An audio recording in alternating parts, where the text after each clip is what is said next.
Olá, meu nome é Suelen, sou professora de português e hoje eu vou falar para vocês sobre homófonos e homógrafos. Nós chamamos de palavras homônimas, palavras que têm uma identificação, uma relação, seja na pronúncia ou na escrita, mas o significado é diferente. Algumas palavras são homônimos perfeitos. Homo significa mesmo e imos seria nome, então seria o mesmo nome. Homônimos perfeitos têm uma pronúncia e uma grafia idêntica, mas o significado da palavra é diferente. Olha o que acontece com a palavra mente. Pode ser um verbo, ele mente muito, e pode ser um substantivo, use o poder da mente. As palavras são idênticas, são escritas e pronunciadas do mesmo jeito, mas o significado é diferente. A gente conhece o significado por causa do contexto. Então, são palavras que sozinhas não fazem um sentido, não tem como afirmar qual é o significado. Por isso, a importância da frase e do contexto para a atribuição do significado das palavras. Quando nós temos homógrafos, pela mesma lógica, homo é mesmo e grafo é grafia, é escrita. Então, são palavras que são escritas da mesma maneira, mas têm uma pronúncia diferente e o significado é diferente também. Colher e colher. As palavras se escrevem do mesmo jeito, mas têm significados diferentes. Colher pode ser um verbo, vamos colher bons frutos, e pode ser um substantivo, preciso de uma colher.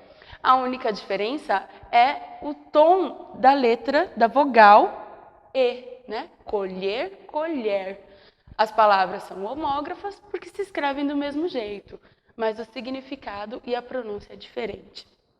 A coisa vai complicar um pouquinho mais quando a palavra for homófona, porque o som é o mesmo, a pronúncia é a mesma, mas a escrita e o significado é diferente. Então, quando nós falamos de homófonos, o aluno tem que ter bastante atenção para escrever adequadamente essas palavras, porque a escrita vai estar relacionada também com o significado do que você quer dizer.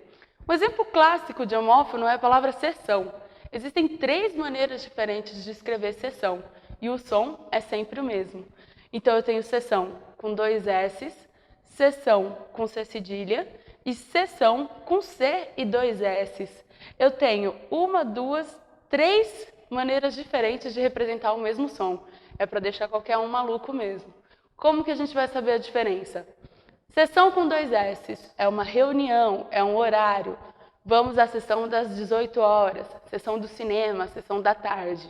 Essa sessão se escreve com 2 S's. Sessão com C cedilha é um departamento, um lugar. Dirija-se à sessão de RH, te encontro na sessão de calçados. E o sessão com C e 2 S's é um caso mais específico e pouco usado, tem relação com o verbo ceder e significa doar. O juiz concedeu a cessão dos bens. A grande sacada com relação aos homófonos é você conhecer os principais e, quando tiver alguma dúvida, procurar um dicionário, procurar uma informação para escrever a palavra adequadamente. Ou procurar um sinônimo, né? Mas o ideal é que a gente conheça os principais homófonos. Selecionei alguns aqui que eu chamo de homófonos notáveis. São palavras que as pessoas sempre confundem e elas não precisam confundir mais.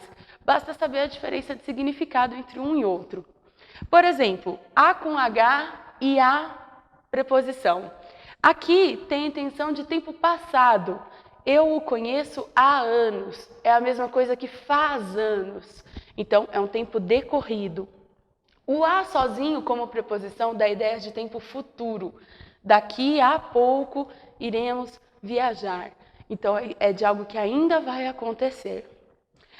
Demais junto, demais separado. Demais junto é um advérbio de intensidade. Então, ele me ajudou demais, me ajudou bastante, muito. Demais separado é o contrário de menos. Ele precisa de mais papel, ele precisa de menos papel. Traz com Z e traz com S. Traz com Z é um verbo, né? Traz um livro. Ele traz muitas coisas importantes para nós. E trás, com S e acento, olhe para trás, é um advérbio de lugar, não confundir isso daqui mais. E os porquês, né? Os muitos porquês da língua portuguesa. 4 maneiras de escrever a mesma palavra. Porquê separado e sem acento se usa em início de frase e início de perguntas. Também pode ser substituído por pelo qual, quando ele pode ser substituído por pelo qual. O porquê junto é uma conjunção de explicação e pode ser substituído pelo pois. O porquê separado e com acento se usa no final de frases apenas, só quando o porquê está no final. E o porquê junto é um substantivo, vai vir sempre acompanhado de um determinante. Eu quero saber o porquê desta bagunça. Tá? Bom, o importante é sempre procurar no dicionário quando tiver alguma dúvida para escrever da maneira certa. Muito obrigada e até a próxima.